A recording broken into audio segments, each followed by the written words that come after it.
Señor nuestro Dios, el Señor uno es. Buenas tardes. Somos Nazarenos Apostólicos. Les saludamos con la paz del Señor. Y el tema que vamos a tratar ahora es un tema muy controversial. Vamos a hablar acerca de los malaj. ¿Qué es lo que es malaj?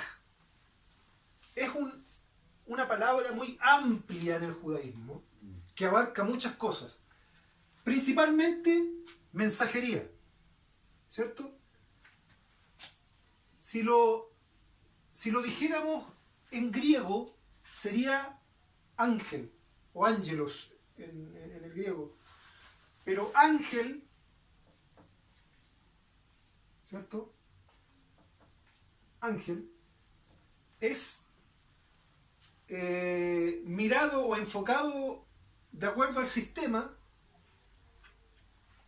Más bien dicho, no representa lo que realmente podríamos nosotros llegar a entender acerca de la palabra misma o el concepto mismo de ángel. ¿A qué me refiero? Cuando usted en el sistema, hablamos del sistema de todo lo que es religioso, vuelvo a repetir, de todo lo que comprende denominaciones, como dice nuestro hermano.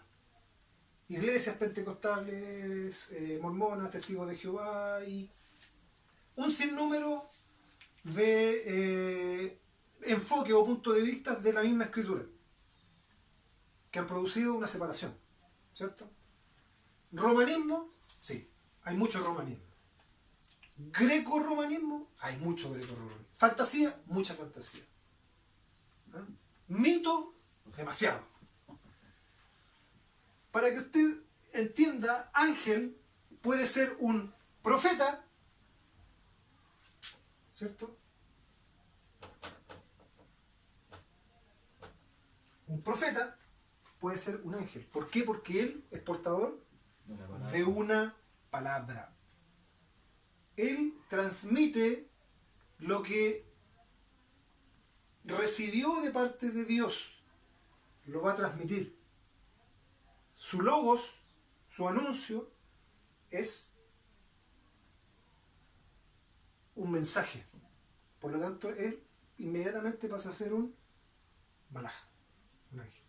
Malajías, por ejemplo, significa mensajero. Profeta, malajías, el que trae mensaje. Pero vamos a hablar acerca de cómo opera el mundo del mensajero a nivel celestial. Si yo le pregunto por un ángel al cual usted inmediatamente se le venga a la mente, ¿me puede dar el nombre? Gabriel. Gabriel. ¿Usted, hermano Nicolás, se le viene algún nombre de algún ángel a la mente? ¿Celestiales? ¿Celestial? ¿Quién más reconocido? Gabriel. Gabriel. Pero también tenemos a Miguel. ¿Por qué se habla de repente de Miguel? ¿Por qué se habla de repente del ángel Gabriel? ¿Por qué a veces se habla del ángel del Eterno? El ángel del Eterno. ¿Se está refiriendo a Gabriel? ¿Necesariamente se está refiriendo a Gabriel o a Miguel? ¿Qué cosa condicionaría, cierto, esa capacidad de poder decidir? Cuando Gabriel habla en Mateo, perdón, en Lucas, ¿ya? Dice dice que él está... ¿A Ezequiel? ¿Esa persona a Zacarías? No sé si a Zacarías o María, cuando él dice, yo soy Gabriel, le dice. Y como que le dice, yo estoy siempre delante de la presencia de Dios. Yo estoy siempre delante de Dios. Delante de Dios, como diciendo que él siempre ha estado en favor de Dios. ¿Ya? O a mandar en representación, o el mensajero de Dios. Claro, Gabriel. Entonces cuando Dios habla de que envía a su ángel, para mí, aunque no diga Gabriel, necesariamente debe ser Gabriel, para mí. O sea, sin embargo, tenemos nosotros que entender una cosa, hermano.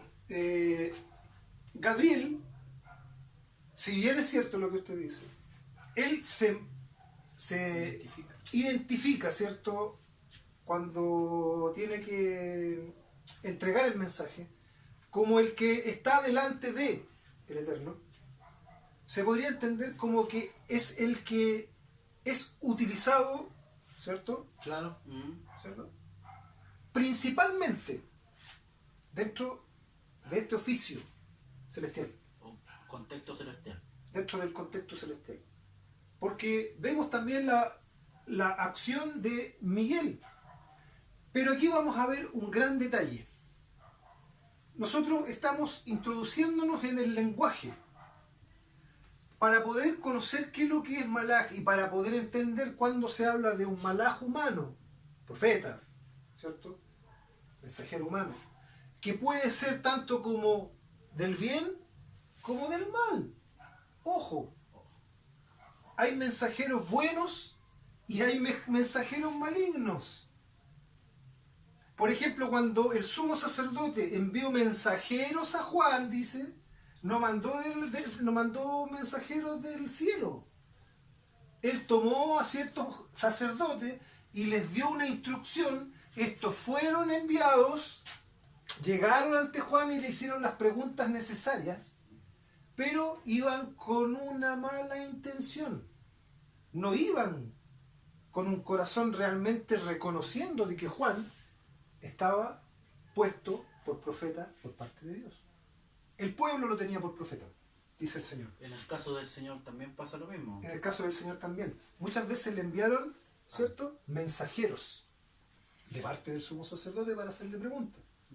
Aquí tenemos el caso de mensajeros que actúan de una forma no buena, ¿cierto? Pero un mensajero que es profeta del Altísimo. Isaías, por ejemplo. Eliyahu o Elías. Eliseo. Cumplían su rol de mensajero, de profeta, y actuaban con señales grandes. Elías. El gran Elías. Por ejemplo, el caso de los dos mensajeros que son enviados a Sodoma y Gomorra. ¿Son necesariamente mensajeros celestiales? Es que ellos derramaron fuego sobre la ciudad y la destruyeron. Bueno, Elías también lo hizo. alguna oposición del sistema dicen que eran las tres personas divinas. Ahí está la tercera persona de la Trinidad, ¿cierto? Claro, el Padre, el pero Hijo y el la Biblia Espíritu dice Santo que actuando. Eran hombres, eran varones. O sea, Lo describe como varones. varones, o sea, Mire, es más, encima comía. es más, justamente, Abraham los invitó a comer, Sí. comió con ellos.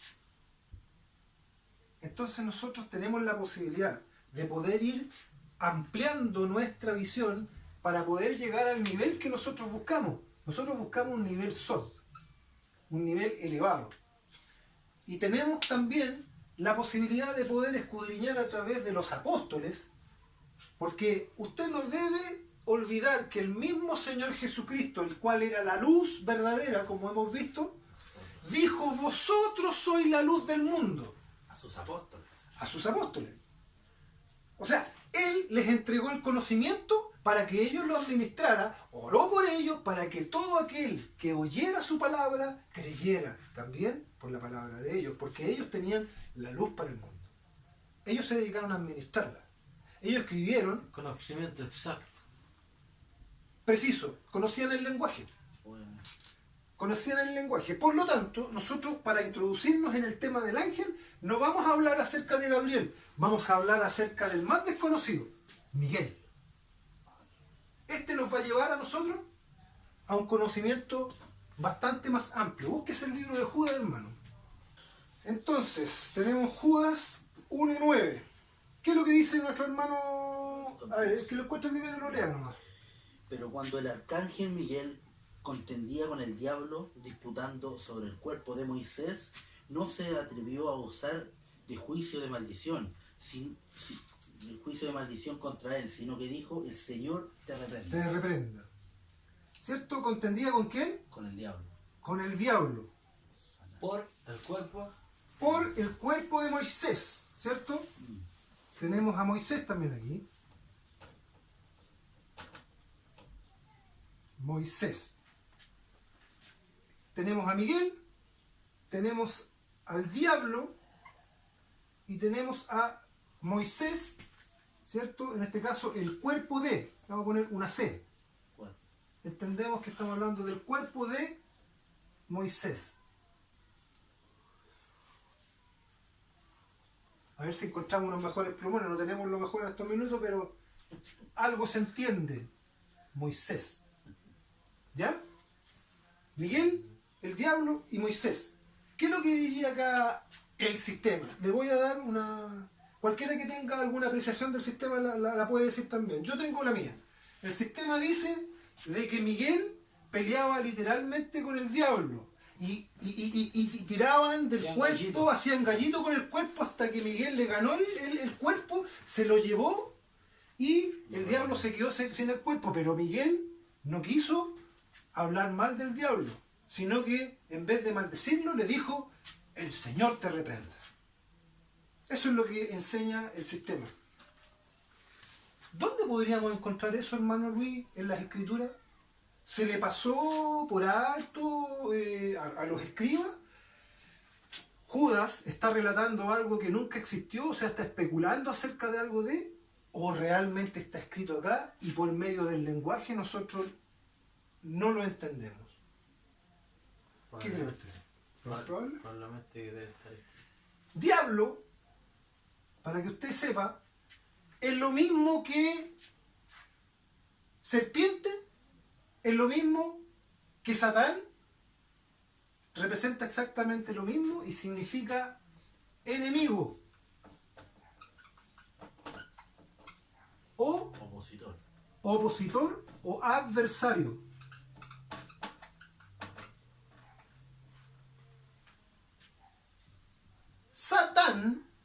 Satán, la palabra Satán en hebreo significa adversario. Y nunca ha sido un nombre para identificar a una persona como nombre propio. Como que si yo dijera hermano Nicolás. Nicolás, me estoy refiriendo a una persona. Es un nombre propio. Pero adversario puede ser cualquiera. Incluso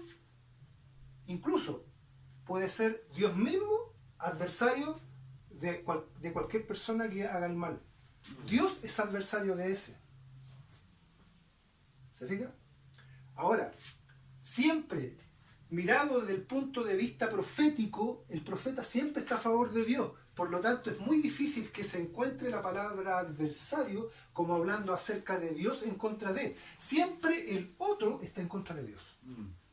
Puede ser un pueblo de habla inmunda.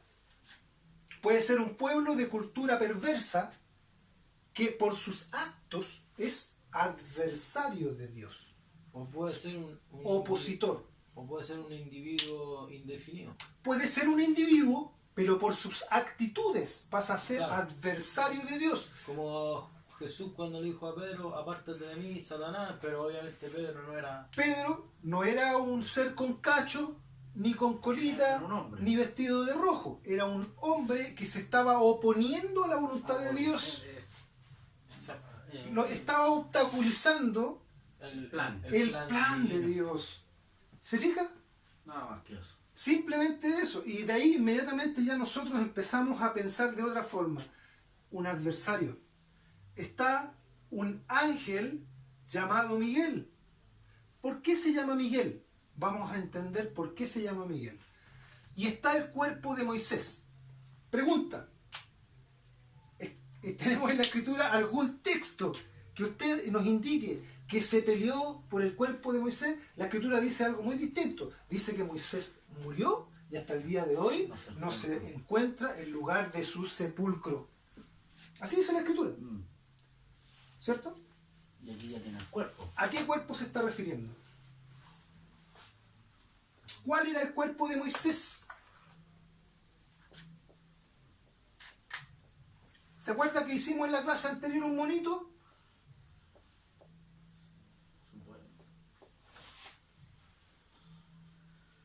La cabeza es Cristo. ¿Quién es el cuerpo?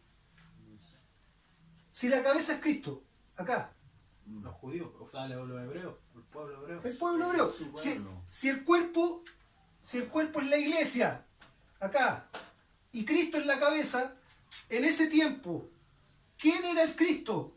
¿Quién era el Mesías, el ungido? Moisés es el ungido. ¿Cuál es su cuerpo? Su pueblo. El pueblo. Aquí ya se empieza a dilucidar el asunto. Léanme números 22, 22. Y el furor de Dios se encendió, porque él iba y el ángel del Eterno se puso en el camino por adversario suyo. Iba pues Está ahí nomás. ¿De quién estamos hablando? del furor de Dios Del furor de Dios que se levantó contra quién. contra el ángel. Se levantó contra... ¿Quién iba? ¿Quién iba a hacer algo que Dios le había impedido? Retroceda unos 2 textos. 19. Sí, a ver, léame el 19. Ruegos por tanto ahora que reposéis aquí esta noche, para que yo sepa que me vuelve a decir el Eterno. Y vino Dios a Baal de noche, Balaam, y le dijo: si viniere a llamarte hombres, levántate y ve con ellos, empero harás lo que yo te dijere. Así Balaam se levantó por la mañana y cinchó su asna y fue con los príncipes de Moab. Y el furor de Dios se encendió porque él iba y el ángel del Eterno se puso en el camino por adversario suyo. Iba pues él montado sobre su asna y con él 2 mozos suyos. Si usted sigue leyendo el pasaje completo, se va a dar cuenta que acá se presentó un ángel. ¿Cómo sabemos que ese ángel no era Gabriel? Porque el ángel Miguel es el que anda con la espada. Es el mismo Jehová de los ejércitos que aparece en las Escrituras. Cuando Daniel estaba en la visión acerca del príncipe de Persia, se presentó el varón Miguel para pelear a favor de Daniel. Miguel es el que está señalado para defender al pueblo en contra del enemigo. Siempre está involucrado dentro de las guerras. Es un ángel, como un príncipe de los cuadrones celestiales. Es el líder de los ángeles que pelean a favor del pueblo. Siempre está vinculado, y en este caso estaba a favor del pueblo, guiado por Moisés. Ese era el cuerpo. Y peleaba y se puso como adversario para pelear contra Balaam, para enseñarle a Balaam de que tenía que defender al pueblo y jamás maldecirlo. Porque lo que el rey, ¿cierto?, estaba pidiendo era que Balaam maldijese al cuerpo, A su pueblo. al pueblo de Israel, al cuerpo de Moisés, que lo maldijera. ¿Se fija, no? Eso es lo que nos está enseñando Judas. Como judío. Como judío. Judas era judío. Que él entendía que el que se presentó en ese minuto porque desenfundó la espada era Miguel. Porque es el que pelea por el pueblo. En el caso de David también dice que bajó un ángel y que peleó, también era... Este también se presenta en el último tiempo. Léase Apocalipsis 12:7. Lo que sucede en la tierra está sucediendo también a nivel celestial. ¿Se fija? Entonces nosotros aprendemos a entender que si un profeta está luchando a favor de Dios, ¿quién está con él al lado peleando? El celestial.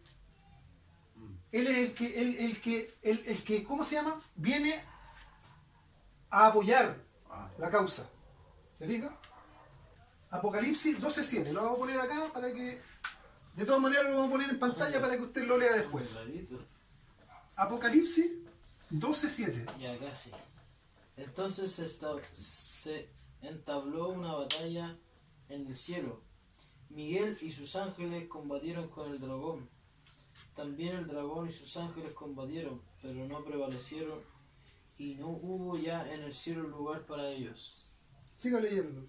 Y fue arrojado el gran dragón, la serpiente antigua, el llamado diablo y Satanás, el seductor del mundo entero, fue arrojado a la tierra y sus ángeles fueron arrojados con él. Perfecto. Aquí se está lidiando a nivel espiritual. Lo mismo que está sucediendo en la tierra, lo está viendo Juan, y está viendo de que se presentó este ángel nuevamente. Porque él es el que pelea, ¿cierto?, en sentido espiritual, contra las fuerzas malignas. En donde vemos que está presente nuevamente el mismo concepto de enemigo, de diablo, de adversario, de diablo, Satanás, serpiente antigua. Estamos hablando de reinos que se levantaron en contra del pueblo del Señor. Porque ¿cuál fue el pueblo que se levantó en contra del cuerpo de Moisés en ese caso? Faraón. ¿Dónde está el verso Ezequiel? ¿Cuánto era, hermano? ¿Dónde tenemos nosotros al gran dragón? ¿Quién es el gran dragón? Ahí vamos a ver al tiro. Ezequiel 37 me parece. El gran dragón, la serpiente antigua.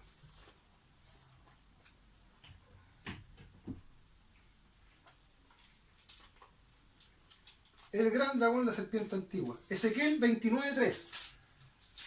Mire, como habíamos dicho anteriormente, todas las cosas están escritas. Si yo digo algo y lo digo de mi propia idea, 29. de mi propio concepto o pensamiento, razonamiento humano, simplemente estoy especulando. Pero si yo tomo el texto de un profeta, lo alumbro con esta luz verdadera, ¿cierto?, que los apóstoles nos dejaron, porque Jesucristo nuestro Señor les dio la luz para entendimiento, inmediatamente vamos a entender los conceptos. Vamos a ver que siempre se habla de un pueblo de Dios y un enemigo de acuerdo a la misma norma. Mira, Sí. esta versión es muy buena. Me imagino. Por eso que hay que leer muchas versiones. Yo no he leído esa, pero es un poquito. Miren, de acuerdo al mismo concepto que tenemos base, Dios mismo dijo: pondré enemistad entre tu simiente y la suya. Dios puso guerra. Desde el principio puso guerra entre el maligno, entre la simiente maligna y entre la simiente santa.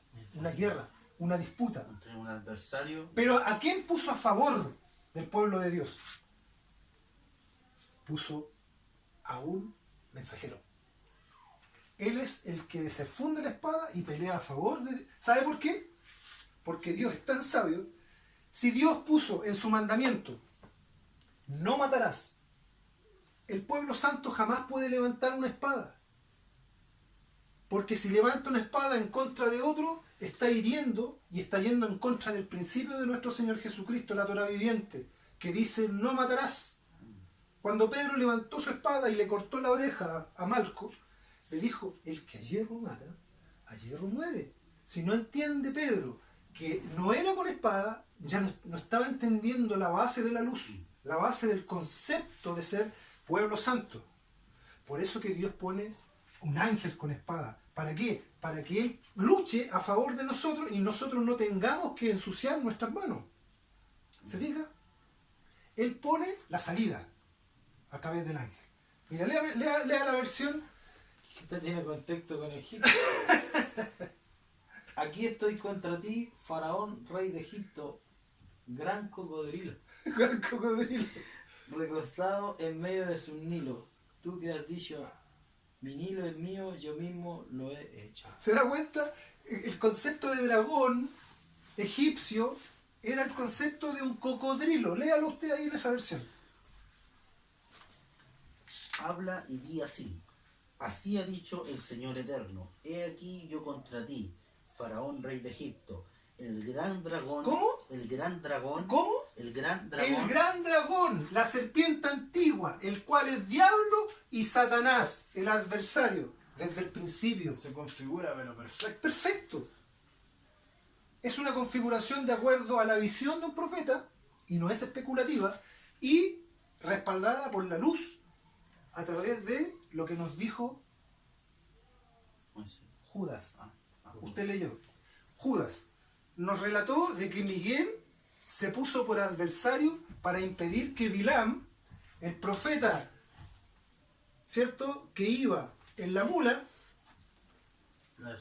¿cierto? A encontrarse con el rey para maldecir al pueblo de Dios, el cuerpo de Moisés. Qué buena. ¿Se fija?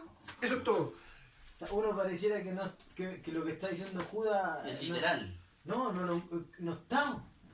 No existe la escritura. Porque no hay base espurio. escritural para... Es espurio. O sea, no está... Pero está hablando en... Búsquese por mientras Zacarías capítulo 3 para que con esto culminemos y ahí vamos a entender por qué siempre se presenta este ángel, ¿cierto? Para ciertos propósitos relacionados con el pueblo de Dios. Acá vamos a ver que se presenta Capítulo 3. capítulo 3, léase del verso 3 en adelante. Ahí vamos a ver nosotros que se presenta, ¿cierto? Siempre para luchar o para pelear a favor del pueblo de Dios. ¿Ah? Y se ocupa siempre la expresión. No en todos los casos, pero se ocupa esa expresión que ocupó Judas. El Señor te reprenda. ¿Sabe por qué se utiliza eso? Porque Él viene con la autoridad de Dios. Por lo tanto, en toda la acción que Él haga, está está reprendiendo al adversario, ¿cierto? Pero no lo maldice. No sé si se entiende. No hay una actitud de maldición, de maldecirlo. Lo deja seguir, pero lo contrarresta. Lo contrarresta, ¿me entiendes? Le pone el obstáculo. Mire, lea el pasaje. Y Josué estaba vestido de vestiduras viles. Ojo que Josué era el gran príncipe en aquel tiempo. ¿Ya? Era el gran príncipe, era el sumo sacerdote. Sumo sacerdote. De vestiduras viles. Y estaba delante ¿Qué del es ángel. qué es lo que es vestiduras viles? De ropa normal, yo creo. Ya, pero eso es No es costumbre de un sacerdote. Eso es en una visión así a la pasada, pero ¿qué es lo que es a nivel sol? Estar vestido de vestiduras viles, ¿qué es lo que es, hermano? Vestiduras viles. ¿Puras? Estaba en pecado. Sigue leyendo. Estaba en pecado. Estaba inmundo. Y Josué estaba vestido de vestiduras viles y estaba delante del ángel. Y habló el ángel e intimó a los que estaban delante de sí, diciendo: quitadle esas vestiduras viles. Y a él dijo: mira que he hecho pasar tu pecado de ti, ¿Eh? y te he hecho vestir de ropas de gala. Después dijo: pongan mitra limpia sobre su cabeza. Y pusieron mitra limpia sobre su cabeza.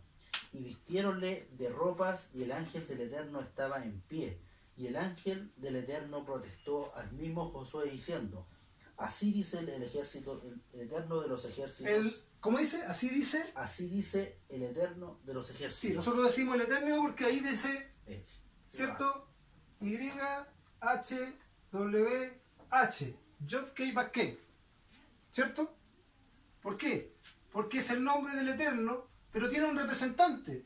El ángel del Eterno.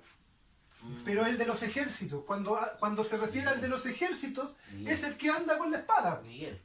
Miguel. ¿Qué? ¿Se fija? Mire, ¿desde dónde partió leyendo usted? Retroceda un poco, retroceda... Al capítulo 2. parta del principio. Hermano, entonces cuando dice el Eterno de los ejércitos, ¿se está refiriendo al ángel? Al ángel. Al ángel que luchaba con la espada. Exactamente. Estamos hablando del ámbito militar Militar. y estamos hablando también del ámbito después... ¿Dónde se presenta siempre Gabriel? ¿Cómo la pregunta? Estamos hablando de de un mensajero que va dirigido en un ámbito Militar. militar, ¿cierto? Sí. Militar. No con una M, militar. Y estamos hablando de otro ángel que también va con un mensaje, pero va con un mensaje ya más de paz. Un mensaje de otra índole. ¿Se fija? O sea, el Eterno ocupa... ¿Qué es lo que, por ejemplo, para qué sirvió Gabriel? Sirvió para anunciar el nacimiento de Juan el Bautista. Y él nacía. Viene un profeta. ¿Se fija que viene con un mensaje diferente? Sí. Son contextos... Viene la salvación. se presentó a María, presentó a José para decirles a ellos y declararle que en ellos iba a nacer la salvación, el Mesías. Viene con otro mensaje. Pero Miguel es el que está siempre involucrado en las batallas del pueblo. Sí.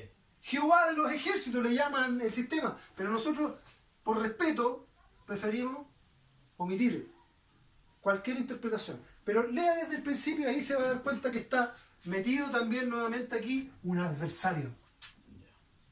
Y mostróme a Josué el gran sacerdote, el cual estaba delante del ángel del Eterno, y Satán estaba a su mano derecha. ¿A mano derecha de quién estaba? Acá está Josué. A la mano derecha de Josué. Exactamente, delante de él está el ángel, ¿cierto? Miguel. Y a la derecha de él, o al lado de él, de Josué, está su adversario. Sigue leyendo. Voy a empezar del principio. Mostróme a Josué el gran sacerdote, el cual estaba delante del ángel del Eterno, y Satán estaba a su mano derecha para hacerle adversario. Y dijo el Eterno a Satán: el Eterno te reprenda, oh Satán. Ahí ocupó el término. ¿Se fija? Tú, que eres adversario de Josué, ¿cierto? Lo reprendió. ¿Se fija que no utiliza, él nunca maldice? Él no ocupa la maldición.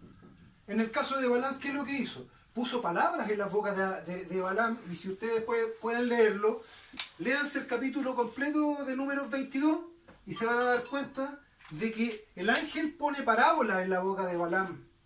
No lo hace hablar abiertamente. Siempre el profeta habla en parábola igual que como lo hizo Moisés. Claro que al nivel de Moisés y al nivel del Mesías, como lo dijimos anteriormente, no, porque solamente se encuentran dos tipos de profetas similares: Moisés y el Mesías, el Señor Jesucristo.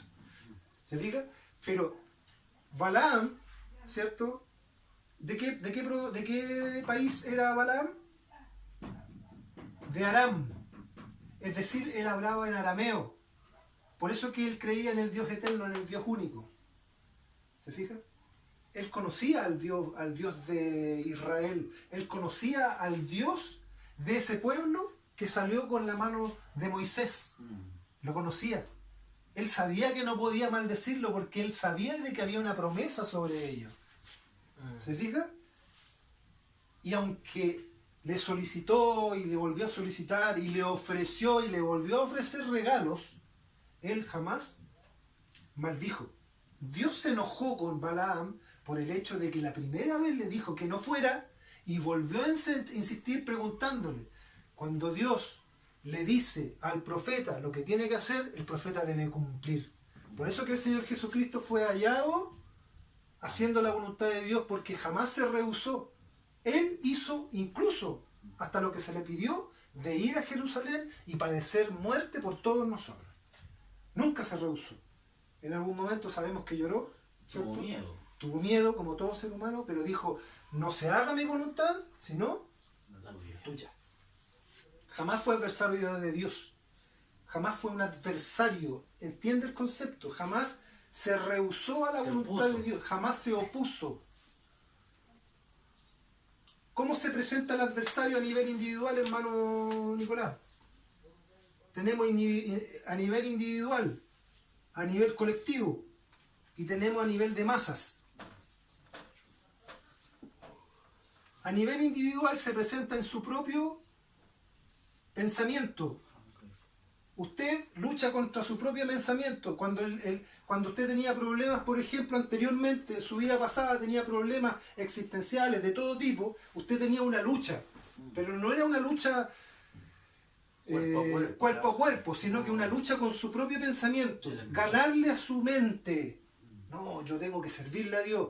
No, anda a disfrutar, a bailar, preocúpate de otras cosas nomás. No, es que Dios primero. Ahí hay una lucha. Ese es el sentido de ganarle a la serpiente en la cabeza. Aquí. En la mente. Acá a nivel colectivo, usted tiene una lucha contra otra persona que dice: ah, mira el canuto. Ese es adversario suyo. Ah, mira, el que anda pendiente de la Biblia y todo el asunto.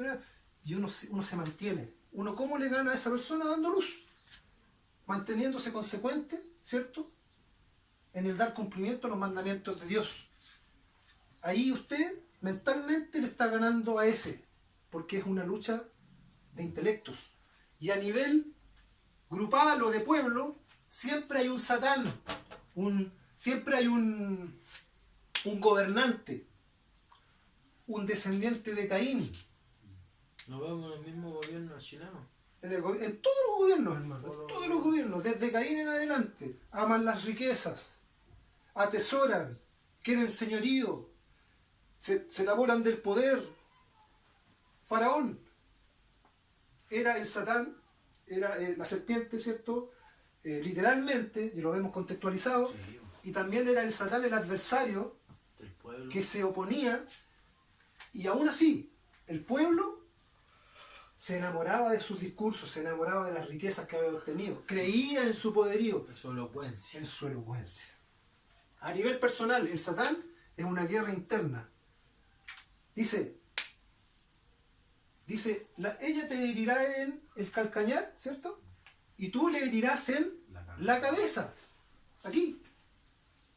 El Señor Jesucristo le ganó a todos los deseos, le ganó, venció todas las tentaciones. ¿Dónde las venció? Aquí.